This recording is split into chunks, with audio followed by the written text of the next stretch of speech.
नारायण साकार की संपूर्ण महान्य सदा सदा के लिए जो बेकार। आपने पीएचडी की है, डॉक्टर की उपाधि है, बीए, एमए, एलएलबी, एलएलएम किया है, लेकिन उसी दुनिया के वशीभूत हैं, तोड़ फोड़ करके अपना ज्ञान दर्शाते हैं। अरे अपना ज्ञान अपने गांव में दिखाओ, बस्ती मोहल्ले में दिखाओ। संख्या तो आती जिनको जरूरत है संस्कार है, संस्कारों के कारण आना हुआ। संस्कार न होते तो बाबूजी यहाँ आना संभव नहीं था। संसार में उसका इलाज होता नहीं, और इलाज वाला कोई मिले भी वो खुद ही रोग में डूबा हुआ है। कौन सा रोग? मोह का रोग, लोभ का रोग, कंचन कामनी का रोग, मैं मेरी का रोग, अहंकार का रोग, वर्गवाद का रोग, इसमें डूबा हुआ है। सद्बुद्धि से संसार में निगाह फेर लो, कितने मिल जाएंगे जिनको रोग नहीं लगा है। जो मोह में, लोभ में, कंचन कामनी में, अहंकार में, वर्गवाद में, मैं मेरी के रोग में फंसे हुए हैं, वो भवसागर में है। उन्हें 84 लाख योनियों में जाना ही पड़ेगा, ये कटु सत्य है। वही गंदगी यहां फैलाते हैं। भजन गायक को होश नहीं है क्या बक रहा है।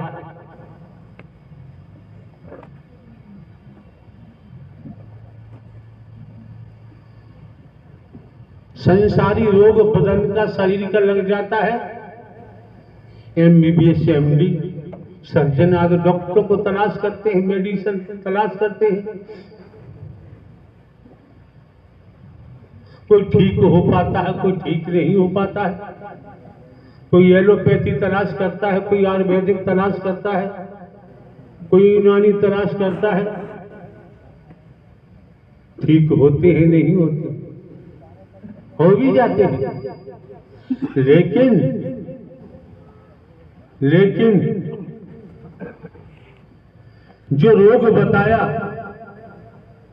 मोह का, ममता का, लोभ का, काम वासनाओं का, कंचन कामनी का, वर्गवाद का, छोटे बड़े का, ये रोग जब तक दूर नहीं होगा, ब्रह्मांड का रचयिता भी तुम्हारा लाभ नहीं कर सकता। हम अपनी गर्दन हटा सकते और परमात्मा की बात माने और उस पर चल पड़े। जस की तस, छोटा आ है, छोटा आ रखे, उस पर बिंदी भी न रखे। वचन जस की तस है तो वही वचन मान के चलेंगे तो वही वचन वरदान बन जाता है। अब कागजों में ढूंढोगे, हमारी वाणी तुमको कागजों में नहीं मिलेगी। यहां नेतागिरी दिखाओगे तो काम नहीं चलेगा। नेतागिरी का दर है ही नहीं।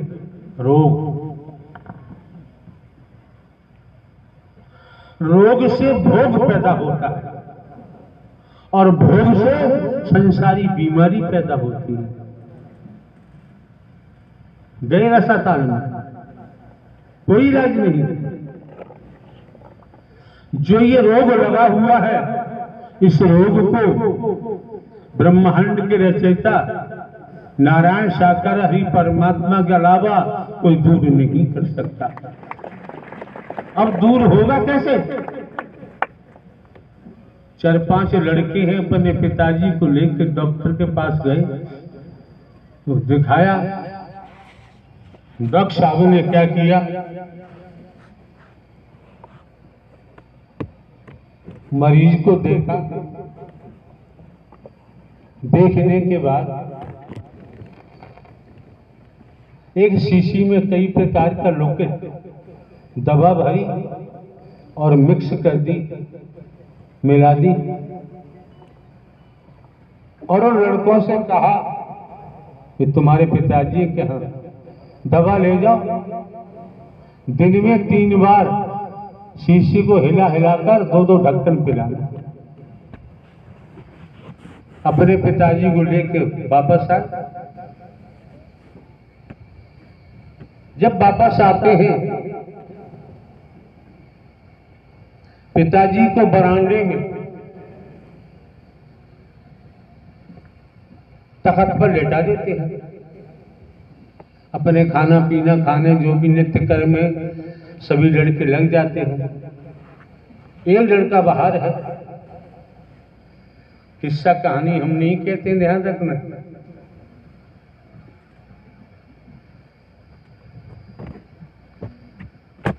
अगर हमारा कोई स्वार्थ होता तो कहानी कहते।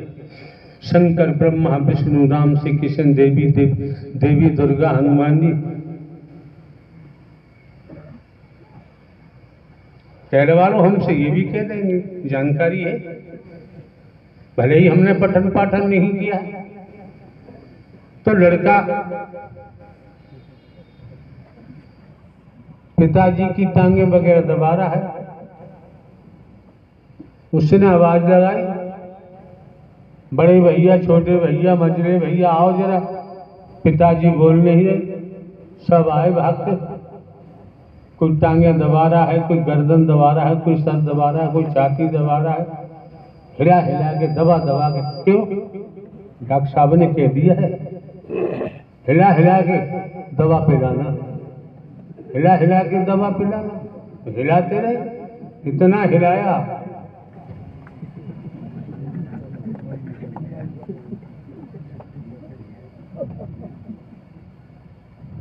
अब कॉल किया डॉक्टर साहब को, पूरी हकीकत बताई। डॉक्टर साहब ने कहा तुम जैसे मूर्ख बेटे किसी को नहीं मिलने चाहिए। क्यों? हमने तो शीशी हिला हिला के 3 बार 2-2 ढक्कन दवा पिलाने को कहा, और तुम सबने अपने पिताजी को इतना हिलाया, उन्हें मार ही दिया। ऐसी संतानों का क्या होगा? वैसे ही पूजा हो रही है हनुमान जी की, वैसे तो नहीं हो रही। वैसे ही पूजा हो रही है देवी की दुर्गा की, क्या वैसे ही पूजा हो रही है शंकर ब्रह्मा विष्णु राम श्री कृष्ण की? वैसे तो नहीं हो रही है। क्या वैसे ही उत्तर प्रदेश में योगी जी का नाम चल रहा है, भारतवर्ष में मोदी जी का नाम चल रहा है? तुम्हारा क्यों नहीं चल रहा? हमारा क्यों नहीं चल रहा? गलगट्टे हैं, निंदा चोरी में लगे रहते हैं, वर्गवाद में लगे रहते हैं। क्यों? तपेश्वरी सो राजेश्वरी, राजेश्वरी सो नरकेश्वरी, ब्रह्म सत्य जगत। इसी तरीका से तप किया हो, अनंत अनंत कालों में नर नारी का शरीर मिला। तो तप करने से त्याग, तो त्याग करने से तप, तप से त्याग।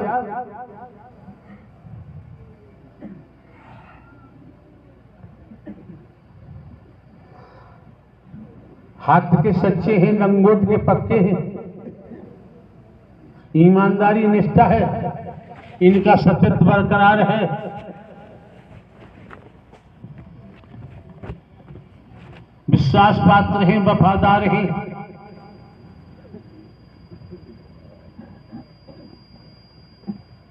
परमात्मा को परमात्मा ही मान रहे हैं, उनके वचन को मान के चल रहे हैं। विश्वास पात्र बने, वफादार बने, तब जाके कहीं वैराग्य प्राप्त होगा। जब तक व्यक्ति नहीं मिलेगी तब तक तो संसार के भव सागर में ही डूबे पड़े हो। ये निंदा चोरी का मार्ग नहीं है। जो निंदा चोरी में लगे रहते हैं, बर्बाद में लगे रहते हैं, वो अपना जीवन खोते रहते हैं, बर्बाद करते रहते हैं। उनके पल्ले कभी कुछ नहीं पड़ेगा, पढ़ ही नहीं सकता। इसलिए यहां पड़े पल्ले स्पष्ट कह दिया, मानव धर्म सत्य था, है और रहेगा। मानवता, भाईचारा, अनेकता में एकता, मानव मानव को गले लगाना, मानव मानव से प्रेम करना, निस्वार्थ। तो कुछ पुरुषार्थ कमा सकते हो, परमार्थ कमा सकते हो। हर किसी के घर में रोटियां हैं, पूरी पराठे हैं, और लंगर में जनता से पैसा इकट्ठा करके जलेबी बनवाओ, पूरी बनाओ, कचौड़ी बनाओ, मालपुआ बनवाओ, लच्छेदार मिठाइयां बनवाओ, नरकगामी होगी, बचोगी नहीं। एक यहां बैठा शैतान, हमने कॉल कराया और क्या कहता है, मैं लंगर में हूं, जलेबी और जलेबा बनवा रहा हूं। साले कमीने, भैंसा है, भैंसा रहेगा कभी भला नहीं होगा। जलेबी बनवा रहा है, क्या मजे की बात है। और मुख्य कार्यकर्ता कहता जलेबा बनवा रहा हूं। अरे कीड़े पड़ जाएंगे, कीड़े। अब जलेबे की बात आ गई, जलेबी बनवा रहा हूं, क्या कर रहा हूं, अकेला बकर। जनता से पैसा इकट्ठा क्यों किया जाता है?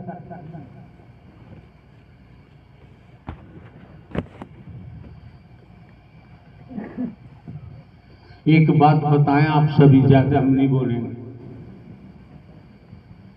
हर कोई जानता है। कोई भी हो, बहन है, बेटी है, बहन बेटी की शादी करनी है, अटेंशन होके सुनिए।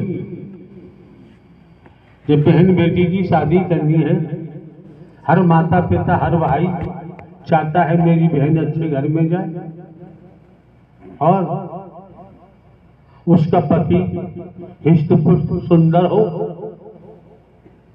चाहते हैं। तो यहां समझने की बात है, उस अपनी बहन बेटी के लिए शादी करना चाह रहे हो, क्या बाजारू दूल्हा लाओगे? ईमानदारी से बताओ, बाजारू दूल्हा लाओगे? नहीं लाओगे तो हाथ उठाओ। टूट गई और पति का पड़ेगा लट, तब क्या होगा? बाजारू दूल्हा लाओगे? कोई बाजारी दूल्हा नहीं लाएगा। अगर बेटी बहन के लिए दूल्हा लाना है तो जान पहचान का ही तलाश करना पड़ता है। तो वो बाजारू दूल्हा पर विश्वास नहीं करेगा और लड़की तो करेगी ही नहीं। ये बाजारू है, इसका कहीं आता पता ठिकाना है? ये सामाजिक व्यथा है। हम एक घरकारा चौकीदार बन के भले ही काम करते हैं, लेकिन हमने आपके सम्मुख या संसार के अंदर, ब्रह्मांड के अंदर जान पहचान का ही दूल्हा हमने आप लोगों के सामने रखा है। भूल गए तुम जानो, हम तो नहीं भूले।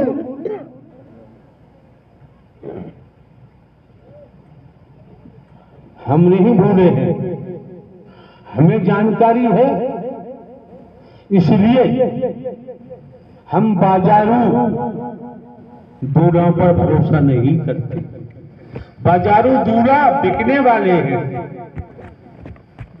लेकिन जो महादूल्हा है, हमारे प्राणनाथ है, वो कभी बिकते ही नहीं है।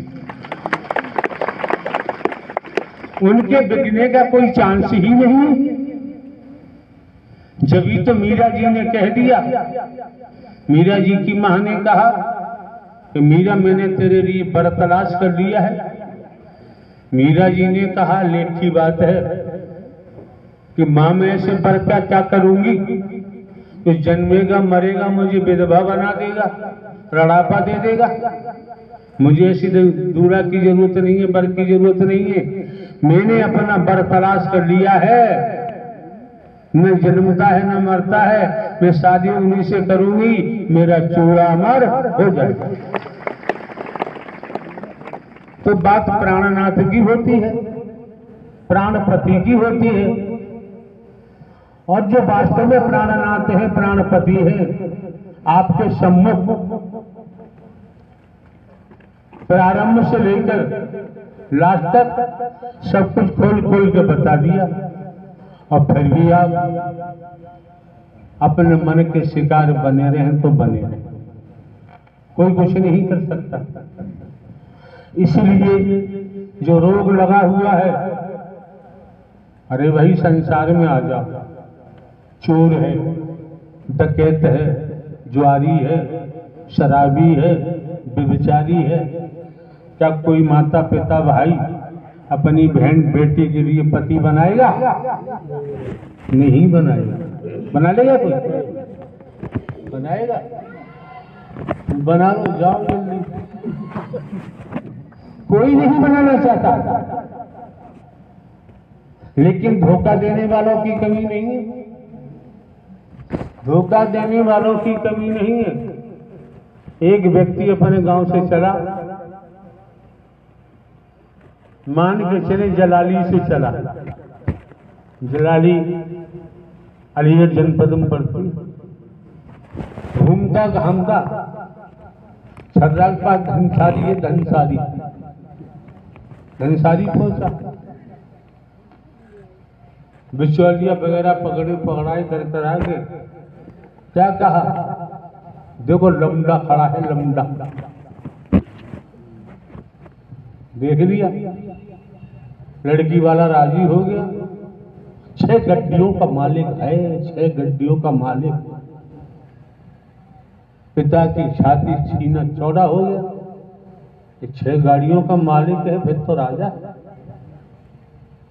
जो भी चलता है संबंध में पूरा किया, अपने घर गया। उनकी बेगम साहबा ने पूछा, लमड़िया की शादी कर आए? कहाँ कराया? कहाँ? धनसारी। धनसारी बहुत रहस्य है, गहरा। धनसारी कराया।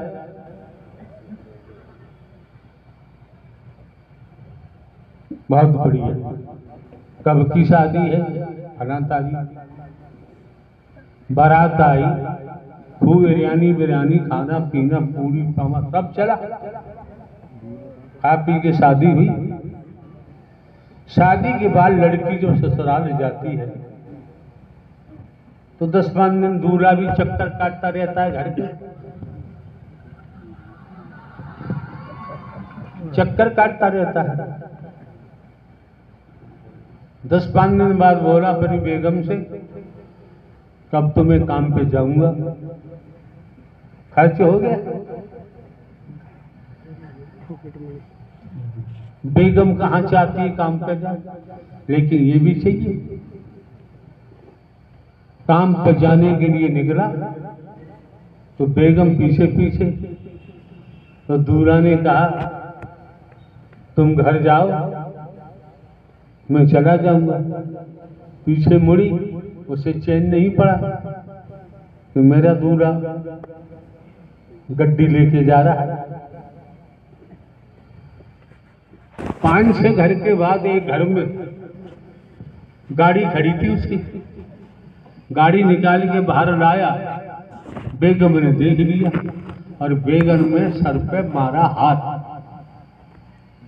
अब्बा जान तो कह रहे थे 6 गड्डियों का मालिक है, ये तो रिक्शा का मालिक है। रिक्शा निकाला चलाने के लिए।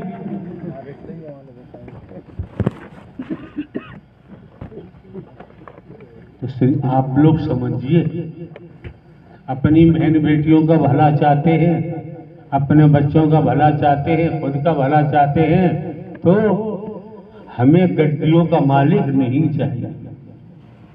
फंसाने वाले फंसा देते हैं, दलाल फंस जाते हैं। जब हमने जान लिया है, मान लिया है, समझ लिया है न नारी का भेद है, नर नारी का भेद नहीं, अगर हमें जन्म मिला है नर नारी का तो अपने प्राणनाथ से ही शादी करेंगे। अब दुनिया में कोई मतलब ही नहीं, चूड़ा अमर हो जाएगा।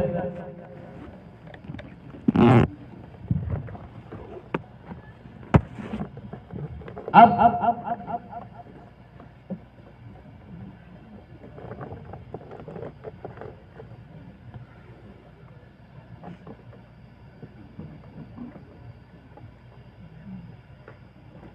विज्ञान का युग है, टेक्नोलॉजी हावी है। जिसके हाथ में देखो मोबाइल, जिसके हाथ में देखो मोबाइल, हाथ में देखो पॉकेट में देखो मोबाइल ही मोबाइल है। जो भी इंस्ट्रूमेंट है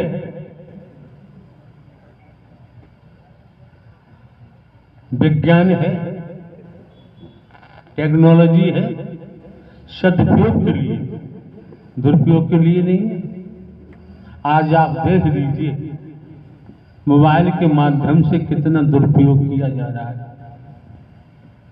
मोबाइल में देख लीजिए, माता पिता भाइयों को देखना चाहिए, बहन जी दिखाओ मोबाइल अपना, बेटी को कहना चाहिए देखा मोबाइल अपना, वो मोबाइल दिखाएगी नहीं, एक पलट जवाब देगी, किसी का मोबाइल देखा नहीं जाता है। अब उसने अपने भाई पिता को किसी बना दिया, क्यों? मोबाइल में मामला जो है बढ़िया है, वो प्रश्न करेंगे ये कौन है, ये कौन है, ये कौन कौन कौन निकल रहा है, कोई जवाब नहीं होगा।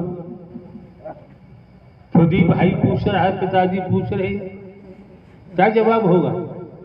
ऐसा ही अपने बेटों से पूछना चाहिए, मोबाइल भरा पड़ा है,